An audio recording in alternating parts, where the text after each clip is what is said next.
What's up, everybody? Welcome back to another episode of Arnies. We are three guys clamoring for an elevator in the silo.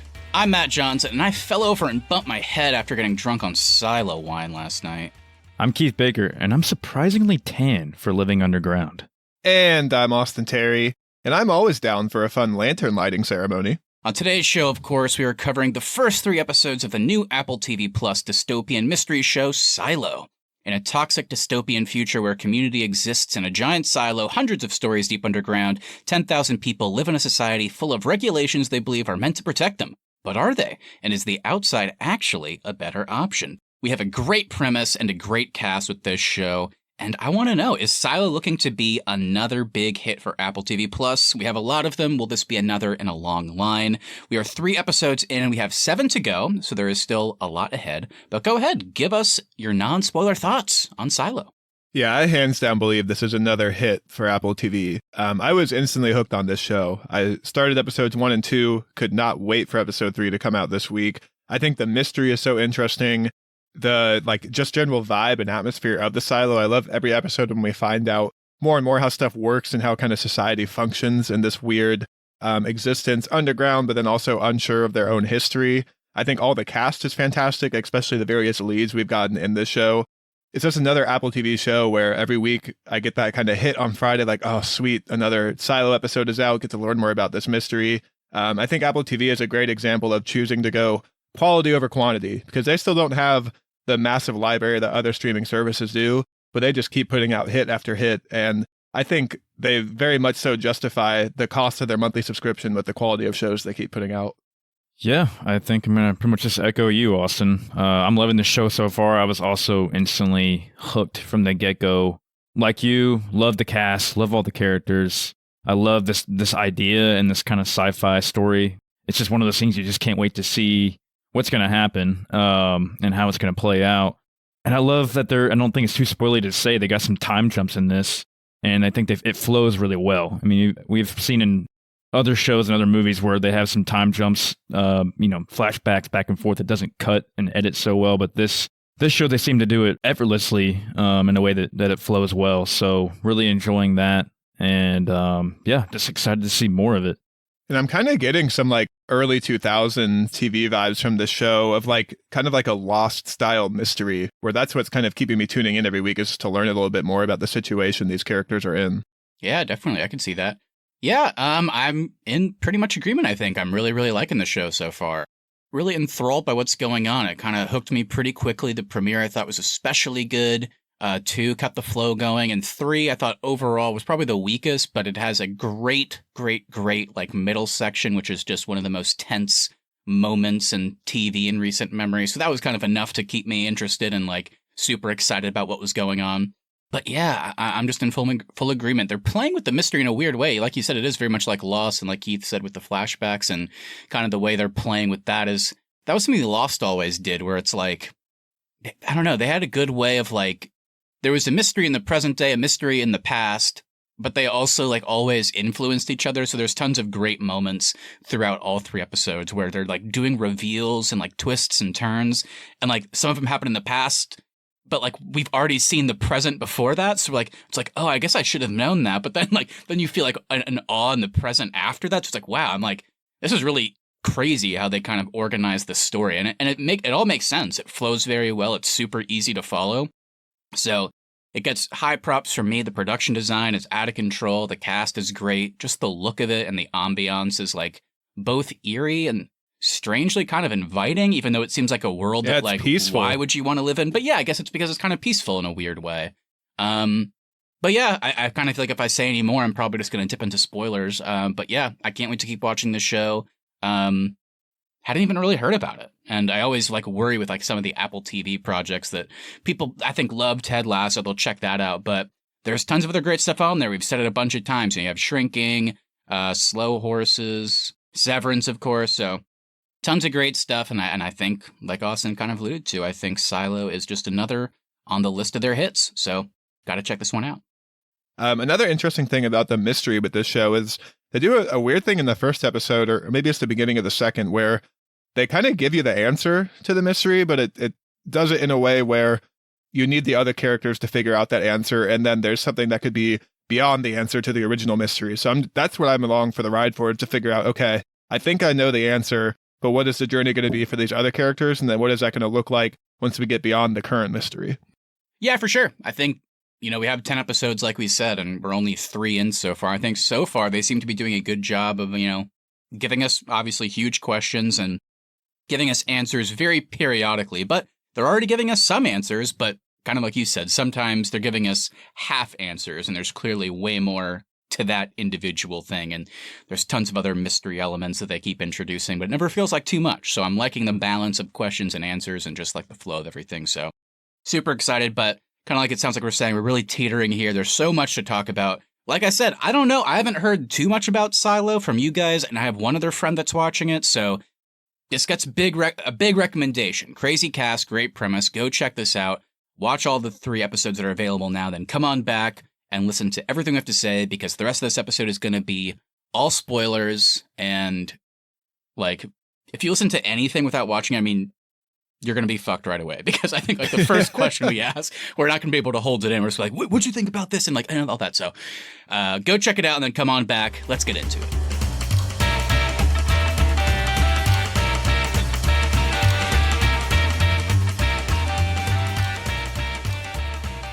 All right, guys, so let's go ahead and get started with spoiler territory with cast and crew as always. And this one, like we said, the cast, really great, but Austin already said it. Apple TV, they're really going with quality over quantity. And I was pleasantly surprised to see the crew behind this, because it's just a very interesting group. This is the kind of talent I want to see on these shows and just working today in general. So what do you guys got for me? Yeah, so like Matt alluded to, Silo is created by Graham Yost, who has some pretty interesting credits. He started his career writing action films like Speed and Broken Arrow. He then transitioned to Band of Brothers before sticking to the series format largely. He executive produced The Pacific, The Americans, Slow Horses, and created the hit show Justified. All 3 episodes so far have been directed by Morton Tildum. You may know him from The Imitation Game, Passengers, and Defending Jacob. He is also executive producing the series, but the first 3 are the only ones he will be directing. Our writers so far are Graham Yost, Jessica Blair, Cassie Papas, and Ingrid Escajeda. And our score for the show is composed by Alti Orvison. And of course, based on the Silo books, also known as Wool, it's a series of novels and short stories by Hugh Howey. All right, and going into our cast, we have Regecca Ferguson as Juliet Nichols. And we got David Oyelowo as Holston Becker, Will Patton as Sam Marnes, Geraldine James as Mayor Johns, Ferdinand Kingsley as George Wilkins, Harriet Walter as Martha Walker. And we got Common as Sims. You may know him from John Wick 2 and one of my favorite shows, Hell on Wheels. Oh, Hell on Wheels. We know, Keith. I had a feeling you would be thrilled Common was in this show. If I do remember correctly, you wanted to just start the hit podcast, The Common Cast. Yes. Yeah. Still want to start the Common Cast. And we got Sophie Thompson as Gloria, Shay McRae as Knox, Billy Postlethwaite as Deputy Hank, and we got Rashida Jones as Allison Becker, and Tim Robbins as Bernard. All right, guys, there's our cast and crew. Any positives, any negatives? What do we got? I'm going to give my highlight to Rashida Jones as Allison Becker. I thought she carried the premiere very well, kind of invited you into this mystery, and you got to discover the mystery of the Silo in the past before it alongside her character, which I thought was a good way to get the audience invested in the show. And it was just really fun to watch her discover the mystery alongside George and then see George carry that mystery on to Regecca Ferguson's character. So overall, I thought Rashida Jones is a great entry point for the show. Yeah, absolutely. That's kind of the cool thing about that character is, based on what we know, she kind of may just be an entry point character. We may never see her again. She may be dead, maybe, I don't know. So but they did a really great job of setting up that chain of events, like you said. God, it's so hard for me.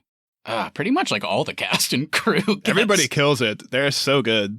Yeah, the writing and directing, of course, I thought was particularly good. The way it was put together by presumably Graham Yost, who created it, also great. But when I call it somebody from the cast, I don't know. I guess I'll take the easy one, mainly because clearly the vibe I'm getting is this is going to be a huge ensemble show with Regecca Ferguson leading it.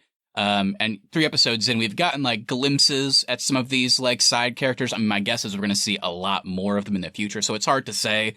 I love Tim Robbins. He was good, but he's probably been in 3 or 4 scenes so far. So I'll stick with Regecca Ferguson. I'm really liking her as the lead character. I kind of like the switcheroo because I just assumed that Rashida Jones and David Oyelowo would be the main characters. But at least where we're at now at the end of episode 3, I'm kind of feeling like it's her. And I just really like Regecca Ferguson a lot in pretty much everything I've seen her in. I think she's a great lead in this, like a commanding presence, an interesting character. I like the background they set for her, somebody that came from up top and is now working like at the very bottom, like running the generator and stuff. Very cool, and I like where they're going with that character. And performance is great. I was laughing at a couple scenes because her British accent was coming through, and I was like, that's a funny accent. She sounds Scottish sometimes. Yeah. Actually, she might be Scottish. I'm not 100% sure what her background is. Definitely not American. But then they introduced that Ian Glenn, a.k.a. Jorah Mormont, is her dad, the doctor, and he does the most horrendous American accent I've ever seen. So I was like, oh, okay. So she's just emulating his kind of weird accent, too. So you know what? I'm all in. But anyway, yeah, Regecca Ferguson, she was great. I'll go ahead and shout out, kind of next to Austin's highlight, Rashida Jones's character's other half, which is Holston Becker by David Oyelowo. I thought he was great. His character is really interesting. I like that he's kind of like a no-nonsense sheriff. Like, you can tell he's really good at his job.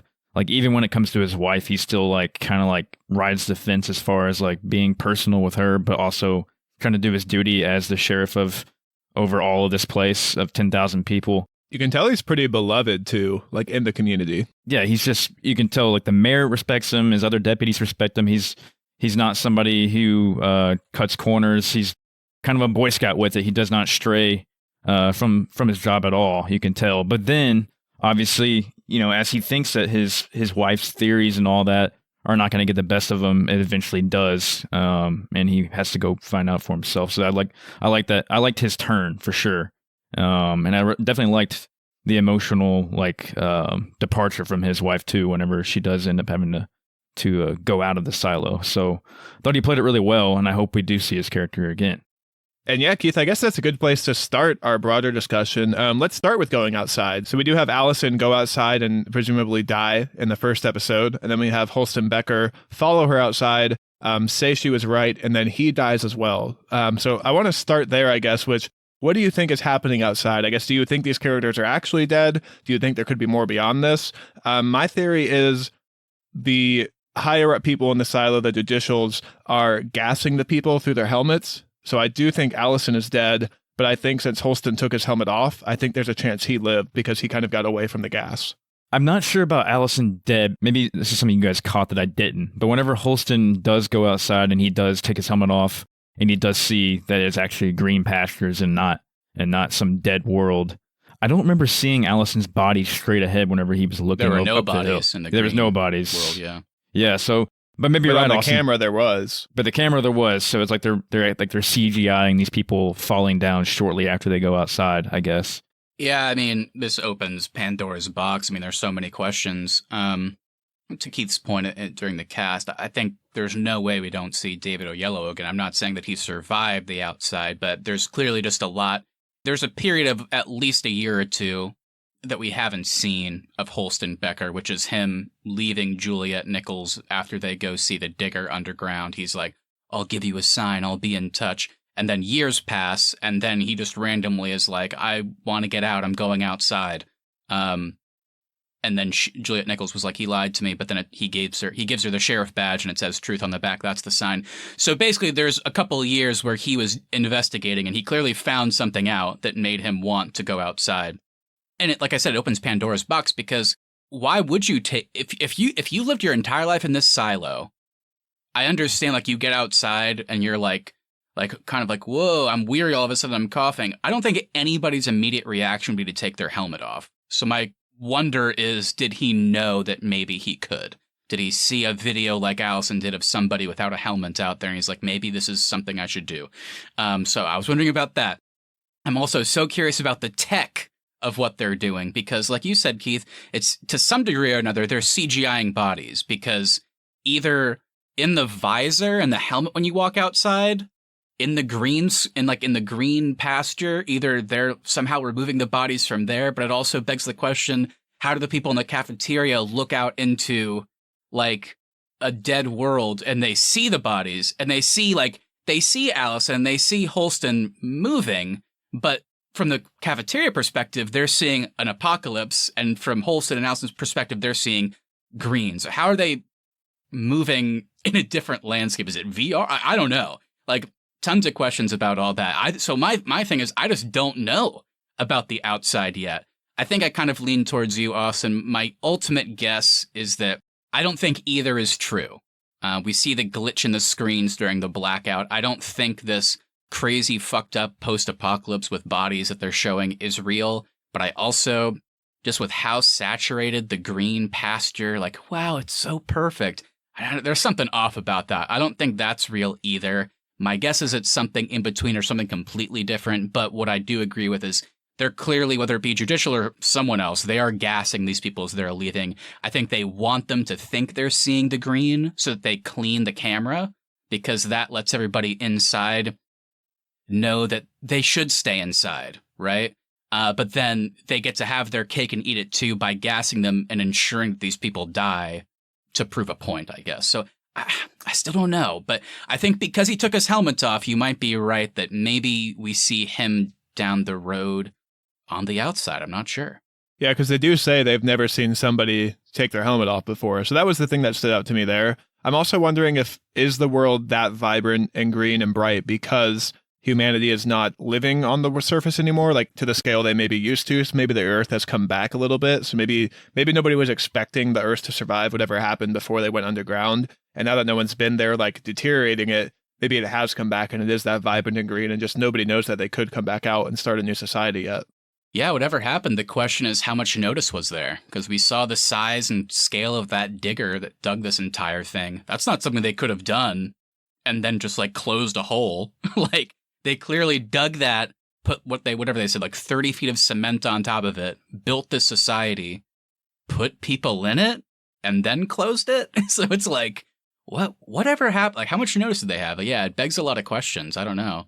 I mean, so they said the Freedom Day, it was the anniversary of 140 years when they had the rebellion of people trying to get out and break the silo door or whatever. So that's 140 years, we already know, in the silo, but how many years was the silo there before that 140-year mark before of the rebellion? Yeah. Yeah, so it could have been 100 years or 200 years or maybe 50 years. So like going back to your point, Austin, if humanity has not touched Earth in 200 plus years, then yeah, maybe it is that vibrant outside where all the natural grasses and birds and trees and everything just and lushness takes over. I think when he takes his helmet off, though, doesn't he see the bright greenness? So or is that before he takes his helmet off? That's a good point. That's what I was talking about in the non-spoilers. It was like how they handle questions and answers. So I was surprised, like also when episode 2 starts and like he's already walking outside and it's like, oh, he's in his helmet. He's seeing all the green. There's no bodies. This is great. And he's feeling so happy. And he says you were right. You were right, Allison. Then he's, of course, like, I'm going to go clean the camera now because, she did the same thing. That was her sign to me that it's all good. And he's like smiling. And then as he walks away, he starts to stumble a little bit. And then it's like, okay, I think they were gassed. And then he takes off the helmet. And every single scene, I watched it back. Every single scene that we see with him with the helmet off, where it's like on his face, it's just on his face. So we don't see anything behind him. Like we see the people in the cafeteria watching him like without a helmet, but they're seeing a screen anyway, so it's hard to tell. But everything from his POV is just on his face and we don't know what he's seeing. Did he take his helmet off and then all of a sudden he sees his wife's body? And is that why he crawls in that direction? I don't know. So still so many questions. Like they gave us an answer, but then they kind of inserted a question in that answer, which I thought was kind of cool. Yeah, I thought that was cool too. I think the main thing I want to know in regards to Holston is he already knew that his wife gave him the signal that he should go outside. So I'm not too worried about what he learned that caused him to go outside. What I want to know is what did he learn that made him decide when he got outside he was going to take his helmet off. So we touched on this a little bit in the intro, but let's get into kind of just the general setting of the silo. I know we said it's kind of peaceful, but there is still that kind of unsettling vibe to it. What do you guys think of this setting and like how does it look? How does it feel? Things like that. Like we said, it's 144 floors, I think, right? No elevator. So when people need to interact and get around there, they got to like set aside time to go visit other floors. They got to like set aside a whole day because it's going to be like a day's hike. And I still want to know, and that brings up another question. It's like, why is there no elevator? But they have a generator that powers their lights and oxygen and AC and all the other mechanics and that they're using in there. So why is there no elevator? I think no elevators a little bit on, we might learn this, but I think no elevator could be on purpose just to keep the various groups of people somewhat separate. Like there is a time spend if you want to go up, or maybe if there was going to be an uprising, they knew it would take time for people to get up the stairs. So it could just be another like security measure to keep people in check. Yeah, that's true. Because we know the rebellion, quote unquote, won, but we don't know what the previous iteration was. Like, it seems like on Freedom Day, they're saying, this is great, the rebellion won, and here we are. But then it's like, well, they erased the history. So, like, what were the rebels fighting against? What were they trying to repel? Was it better before? What's it like now? But yeah, maybe somehow they won, and I don't know. I mean, the silo's so questionable. Like, did they make changes then? Like, was it different before? But I guess you're right. I guess the idea of like no elevator and kind of keeping groups separate does actually make a ton of sense. Because it just inhibits people from enacting plans or even needing to come up with plans easily, which is kind of cool. But yeah, going back to like the question there, yeah, the silo itself is just so cool. It's just such a cool setting for a show. I kind of got lost in it too, because at times I was like watching these characters and I kept forgetting that they're not people that, you know, were living on Earth or whatever and experienced some apocalypse and then had to go underground and like, these are the 10,000 people that made it. It's like, no, these are the descendants of people that came there 140 years ago, plus let's just call it at least 200 years ago. So these are like generational, like multi-generational descendants of people. So they've always been here. They know nothing else. So it's just such a cool element. I kept forgetting that while watching. I thought that was such a cool element, like watching people kind of conform to this society and this kind of mundane life. But like we've all kind of said, that there is a peaceful element to it. It kind of seems to work. But yeah, I think you're right, Austin. I think even though it does have that, hey, you know what? This is kind of crazy that we're doing this, but it's not so bad. There's definitely some nefarious things going on. And I think even, obviously, with like some more overt things like the judicial system seems the most clear. There's something fucked up going on there. Even people in places of power, like Bernard, for example, maybe taking that position too seriously and kind of embracing the power might be involved in power grab. But then you also have more subtle things, and maybe it's something as subtle as like, well, let's just, you know, make it X amount of floors, which will make it impossible for anything bad to happen to people up top, because people down there, I mean, it's going to take them at least a day to get up here, so we'll have time to figure it out. So I don't know. Yeah, it's super interesting. I got to think that there's another shoe that's going to drop, because the first 3 episodes have been like, okay, there's obviously some conspiracy stuff here, but the day-to-day life that we've seen so far seems peaceful. It's parts of it kind of even seem like a fun existence. So I'm wondering what else we're going to learn. Like, so far we haven't seen anything that seems so bad about living in the silo, but we still have 7 episodes left. So I'm sure there's going to be something else we learn that people in power are doing that's fucked up. And I have also been surprised at how they do talk about like the people above or the mid or the people below, but it doesn't really seem like there's like a class system. Like, it doesn't seem like anybody is truly unhappy in their roles. Like, Juliet even says like everybody thinks their role is the most important in the silo, but mine actually is. So even the people like down below, it doesn't seem like they resent the toppers. It just doesn't seem like they see the different divisions very often because of the way the silo is spread out. Yeah, I mean, I definitely agree. It's not a traditional class system. I do think there is one. It's just, it seems like, unlike a lot of other pieces of media, everybody seems to be content in theirs. Yeah. Because it's like, I mean, the people at the bottom are clearly living, it seems like a life with less resources. It's dirtier. It seems more compact. The jobs down there, while more essential, are also way more grueling and very different from the up top. So it's definitely a class system. But I'm with you. I kind of like it. It seems like they're not bothered by that. It's kind of, yeah, that's what I was going to say. I guess what it seems like is, I guess what I'm getting at is, it doesn't seem like those characters we see in the bottom resent the fact that they're in this situation. It still seems like they're happy.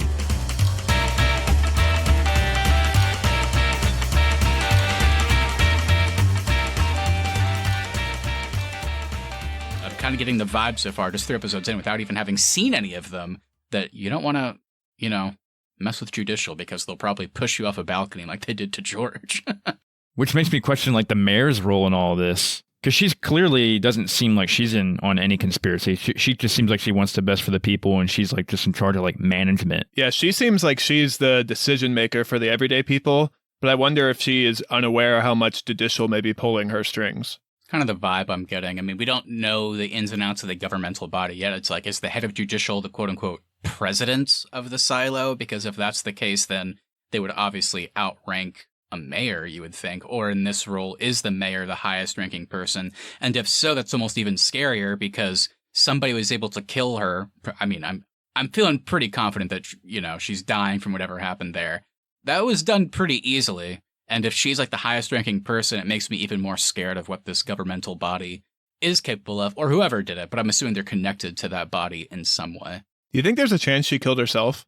No, I don't think so. Based on the way that scene played out, she was kind of making like Sam Marnes comfortable, telling him to grab some bottles of wine. And then she went to the bathroom and locked the door. And it kind of seemed like she knew she was... I was reading that scene as it seemed like she knew she wasn't going to make it out of there. I thought she was poisoned because while she was talking to him, just the way the actress, Geraldine James, performed it, she seemed like all of a sudden that she was like lightheaded and like she wasn't speaking and completely normally. I think she realized, I don't feel well. I need, let me go to the restroom and figure this out. She just didn't seem surprised to me. I mean, I guess would any of us be? Like, I guess she probably just felt like, whoa, I'm getting like vertigo or like something. I'm like dizzy all of a sudden. Let me go like get some water. And like, close the door because like I like this guy. I don't want to like embarrass myself. And then it sounds like we heard a crashing sound. And to me, it looked like the blood was all coming out of her mouth. So to me, it screamed that she was poisoned by somebody. And there was lots of conversations about her water bottle that, she and Sam, like, kept drinking from at some point. So it was like, was she poisoned somehow? Was a bottle swapped by one of these porters walking by? Like, could have been anybody. So I read it as poison, but who knows? I'm just wondering if she felt some sort of guilt for her role in Becker and Allison's death. And so she, paid that debt to him by getting Juliet Nichols in place as sheriff and then decided to kill herself. Maybe. But I just felt like it was genuine when she was saying that she was also kind of feeling ready to retire with him. And clearly they've had a long history, and it seems like there's more to it that we don't know about. To me, it would be weird that she would then do that. But yeah, it's possible. But again, like I said, it just... based on the comments about the water bottle, like whenever he's like, oh, wow, it seems like your water bottle's like leaking or something. And then like they have a confrontation with Bernard as they're walking up and there's porters going by. There's that weird porter during the blackout that's like, help! And then they never show him again. I was like, why is that guy screaming for help now all of a sudden? It's been blacked out for a while. Like there was enough like weird stuff going on that I was like, I feel like she was poisoned. And like I said, I think the blood was coming out of her mouth, so I don't know. But I'm sure we'll find out next episode. That's going to have to be like the immediate thing. Juliet Nichols is literally in the process of walking upstairs to take her job as sheriff. She's going to walk in and it's like, your first job is figure out her murder. Or suicide, I guess. Well, that kind of takes us into Juliet now being our main character. So let's get into her a bit more. She kind of gets thrown into this conspiracy as well. Obviously, she is the person that keeps the generator running for the silo. She's a little bit more rough around the edges than some of our other characters. So what are your thoughts on her now kind of being our main passage through the rest of the show? Like I liked her, like we talked about earlier, her line that her job is the most important because it's keeping the life support on, and that she would only take the sheriff's job unless she knew it was fixed. But I mean, if you want to go into even further as far as like what she knows about the conspiracy, we can talk a little bit about her time with George down under like the silo. Yeah, and what was the implication with that? Because her mom and brother died. Maybe I missed it, but were they trying to connect that to water somehow? Did they drown? But I was like, where would they drown in the silo? But either way, I think they had her do that crazy stunt in episode 3 where she goes in that hole and sprays the water on the. That was so intense. It was intense, yeah. I was like, shouldn't this water be boiling? But I was like, clearly, this is probably a way to get her to start thinking about going back down to that other body of water. But yeah, I'm with you. I mean, the conspiracy involving that was super interesting. Another great way the show played with time, kind of going back and forth and revealing the extent of Juliet and George's relationship. I thought was very sweet. I like George a lot. I just kind of like what, he just wants to figure it out. And what he's trying to figure out, I'm not sure. They showed him looking at like a classified tunnel with Allison. It seems like they're implying that that's what he thinks is in the water. So I'm very curious to see Juliet maybe go back down there and figure out what it is. I love the reveal that she kept the bottom half of the note, which basically says that he did find what he was looking for, which he promised to only tell her after he had gone into the water and figured it out. So it's like, what the fuck is down there? Like, I have no idea. But it is compelling to see this huge thing that dug the silo. There's a huge body of water under it. And maybe there's a tunnel with a door down there? I don't know. Yeah, he's kind of like an interesting spin on this type of character, because it doesn't seem like he has a major conviction like against the leadership or anything like that. It just seems like he really believes he's being lied to and wants to figure out what else there is. But it also didn't seem like he was going to cause like an uprising or anything like that. It just honestly just seemed like he was curious. Yeah, I'm just loving the pairing of her and George, because his curiosity has now transitioned to her curiosity and wanting to find the truth.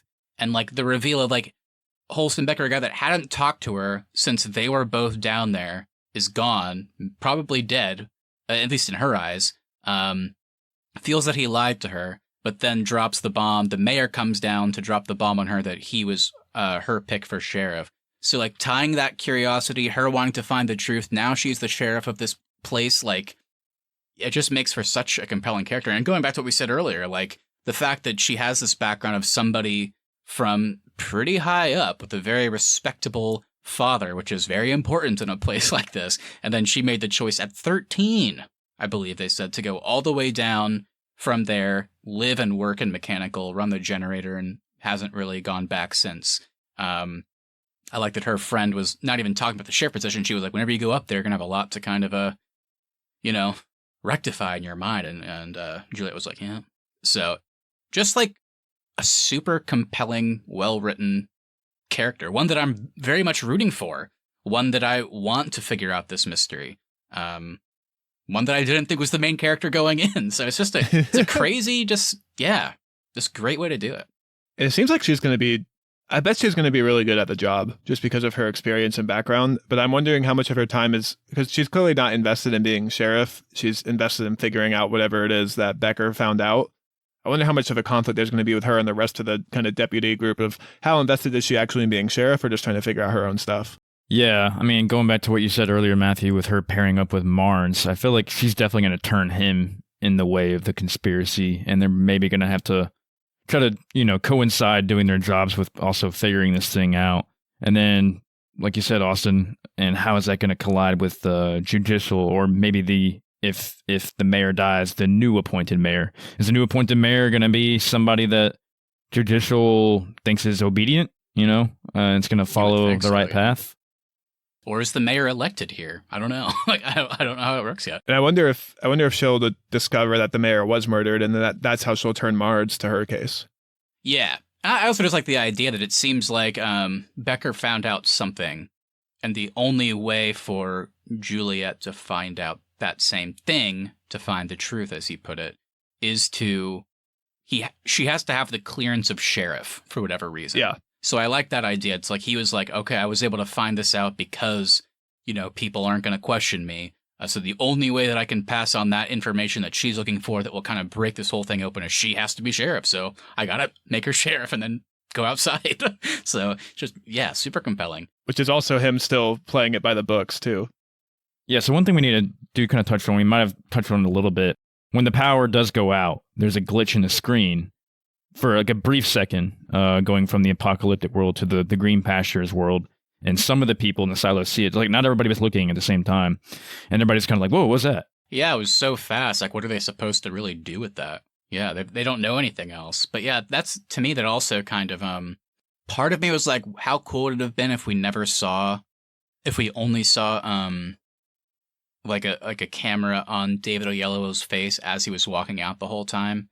We never saw anything else. And like the first glimpse of like potentially green there is just when there's like a glitch on the screen. I was like, that would have been crazy. But anyway, I ended up liking it. But yeah, when the glitch happened, that made me feel even more that both this like dead, body-filled world that they're looking at and the green is fake. Because to me, it almost seemed like you're like in the old days, you're just like flipping through channels really quick. It seemed like they were on one, like the fucked up one. They switched to the green, but it also looks fake. And then they just like skip to another one, then it goes off. I was like, huh.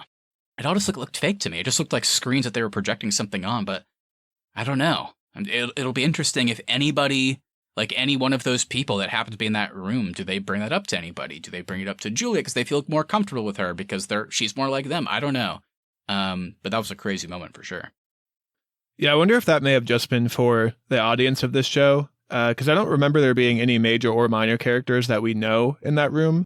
As of right now, I think it could have just been a tease for us to keep us more interested in the outside, but I'm not sure if it'll come up from any other characters in the show, because all of the important ones so far at least weren't in that room watching the screen. I think maybe it's something that's going to maybe like sink in with the silo residents for a while. Yeah, could it lead to another rebellion, maybe? Do seeds of distrust get planted? Holst and Becker found out some semblance of truth, but didn't tell anybody, and then he just passed on Sheriff to Juliet. Does Juliet find out something, and does she feel more compelled to let the people of the silo know what she found out, if she can prove it, maybe? Maybe that leads to another rebellion. I don't know. Yeah, so I think maybe the glitch was more emblematic of that, where it could just be kind of planting maybe like these small seeds of doubt amongst people of the silo. We'll have to see. It's now on Juliet to figure it out. Yeah, of course. So yeah, before we close out here, I mean, we're kind of talking about the outside a lot, that little glitch in the screen, all these crazy moments. But before we fully close out, any other thoughts, maybe theories, or just general hopes for the rest of this season? Because we're in a position where we have a lot left. Still over 2/3 of the season to go. So tons more reveals, I'm sure. I'm sure we're going to get tons more questions along the way. What are you guys hoping for or expecting? Yeah,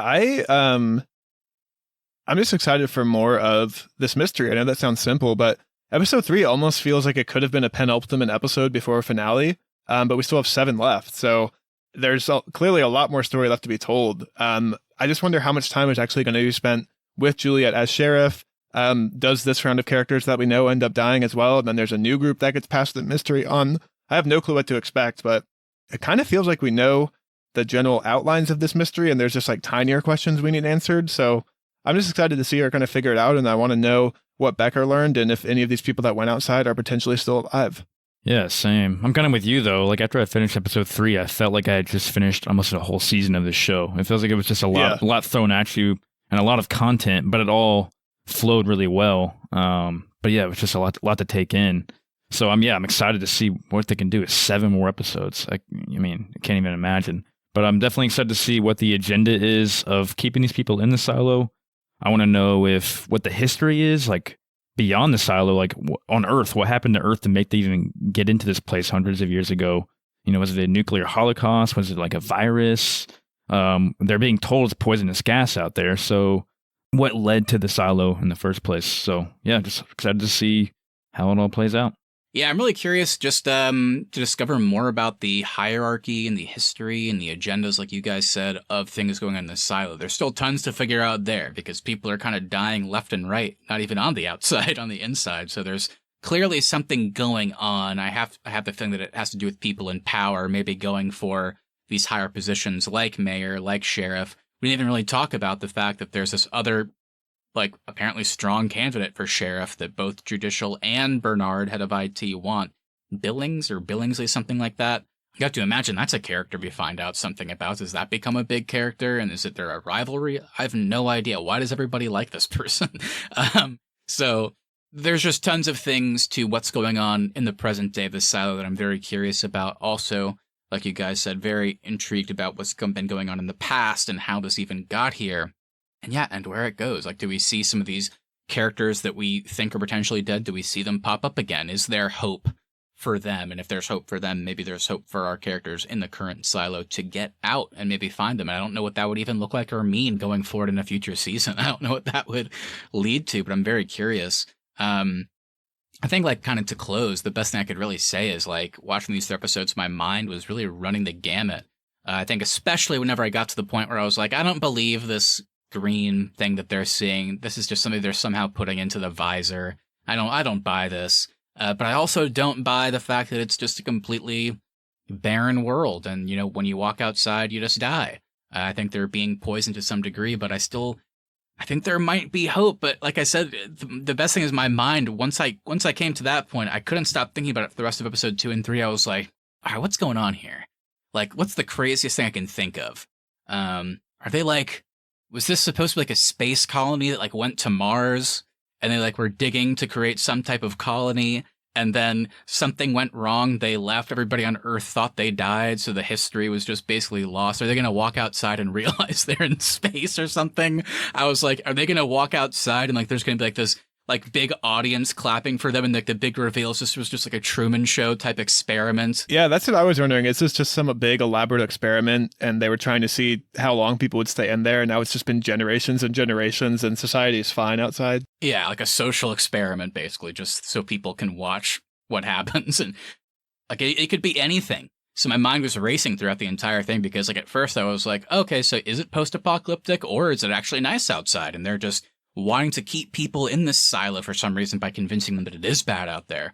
But once I kind of decided that I didn't like either, I'm not sure if it is as simple as that. I was like, oh man, it could be anything.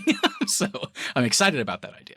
I like the idea that they could just all be a laughing stock for the people outside. Like, oh, those crazy silo people, they're just kind of stuck in there. They've been in there for hundreds of years. Yeah, because it's like no one, as far as I know, has tried to breach the door from the outside.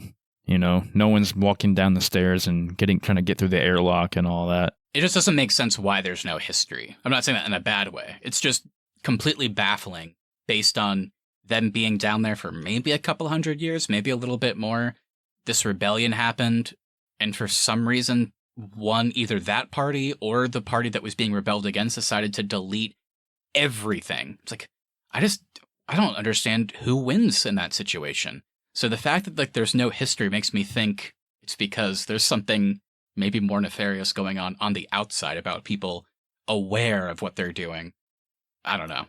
Yeah. And even if the history was deleted, you think there would be some historical tales told down from generation to generation. Like, yeah, my granddad said that, you know, the silo came from these people. And then his granddad said that, you know, the silo started because of nuclear holocaust. Apparently. Like, there's no history passed down at all to these people.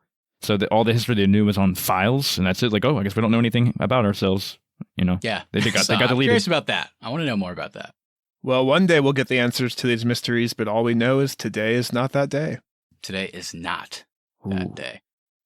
All right, guys. Before my we grandpappy once told me about a famous actor named Vin Diesel who starred in the Fast and Furious movies. Vin. God, he should play the head of the judicial. Before we close out, of course, it's time to do our Arnies Podcast Awards. This is the part of our show where we take something from the thing that we're watching. Could be positive, could be negative, or something in between. Just something that we think deserves specific praise. Guys, what do you got for me today? Yeah, I'm going to give an award that I know is very near and dear to my friend Matt's heart. I will be giving the Best Head of Hair award to Billy Postlewaite as Deputy Hank. That guy just has so much hair. And I just want him to have more scenes and more dialogue because I like looking at his hair. It's pretty crazy, I gotta say. Definitely the best hair in the silo. Did you remember the scene where they kind of say if he became sheriff, he'd have to cut his hair off? You remember that? Okay, yeah, you can't do that. That's definitely why he can't do do it. He doesn't want to do that. I'm only tuning in to see his hair every week. My award has a long title. It's called I Get It, but you were a little intrusive, but ultimately it worked out, so I guess I can forgive you, but don't do it again. Be careful award. And that goes to Will Patton as Sam Marnes. Because, look, guys, it worked out in the end. He was able to get to his love, Ruth, who was dying in the bathroom. So it worked out, and we forgive him for doing his job. But at the same time, she went to the bathroom, closed the door, told him beforehand to grab a bottle of wine. He walks over, waits 2 seconds, knowing that she's in the bathroom, and says, "Hey, Ruth, which one should I get?" And then just keeps talking to her, starts, like, laughing to himself weirdly, and is like, "Maybe I'll grab a couple." And then, like, makes, like, a flirtatious joke, and it's like... So she died, so ultimately it's okay that you broke the door down. But let's just like pull it back on your next love interest that will probably be poisoned by somebody high in power, because you can't talk to somebody in the bathroom like when they immediately walk into it. Yeah, what if she was just taking like a really tough shit and just couldn't answer the question?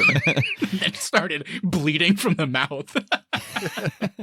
I'm gonna give the Silo Easy Job Award to the suit fitters. The people that were putting on their suits before they go out of the silo. Is that their only job? Is just to fit these, like the one person that leaves per like every 5 years? Also, why was Bernard complaining about Juliet stealing all that tape, calling her a thief, when apparently they waste all this tape wrapping up suits for people that are going to die 5 seconds after walking outside? How about that, Bernard? Why do they give them the suits if their punishment is death? Exactly. Why send them out there with the suit? Because they're poisoning them. They gotta gas them. It's gotta be. I don't know yet. We're going to find out. It is an important job, Keith, because they're making sure that they're getting gassed. How many credits do you think they get paid to do that job? At least 10. Maybe 12. How many credits do you think a cheeseburger is in the silo? That's got to be 12, right? Buy some one cheeseburger per year. They gas one person and get one cheeseburger. That's how you do it. All right, everybody. So with that, thank you all so much for listening. If you enjoyed this episode, make sure you hit that follow button so you never miss our upcoming content. Also, if you wouldn't mind sharing us with a friend, we would appreciate that to continue to grow our show. Please leave us reviews as well. Even if you want to write anything, leaving us a 5-star review over on Apple Podcasts, Spotify, or wherever you get your podcasts really does help us out. At the Arnies is our social, and the Arnies.media is the website. We'll be back next Tuesday for another episode. And last week, we put out our thoughts on Guardians of the Galaxy Volume 3. Marvel is back with another hit at the box office. We all had varying thoughts on how much we liked it, but if you want to hear us break that movie down, be sure to go check that episode out. And lastly, we want to hear from you, so please send us a message on Instagram at the Arnies or email us thearniesmedia@gmail.com. What did you think of Silo so far? What are your hopes for the rest of Season 1? Anything you say, we'll read on the show and react to it live on our latest episode. That's right, everybody. Please let us know what you think of this one. And check out this show if you haven't, although if you just listen to all of our spoilers, I feel bad for saying that, but it's all good. I hope you have a great rest of your week. We'll be back next time. I can't wait for the next episode. See you. Can't wait to see my big-time hero, Holston Becker. Ew.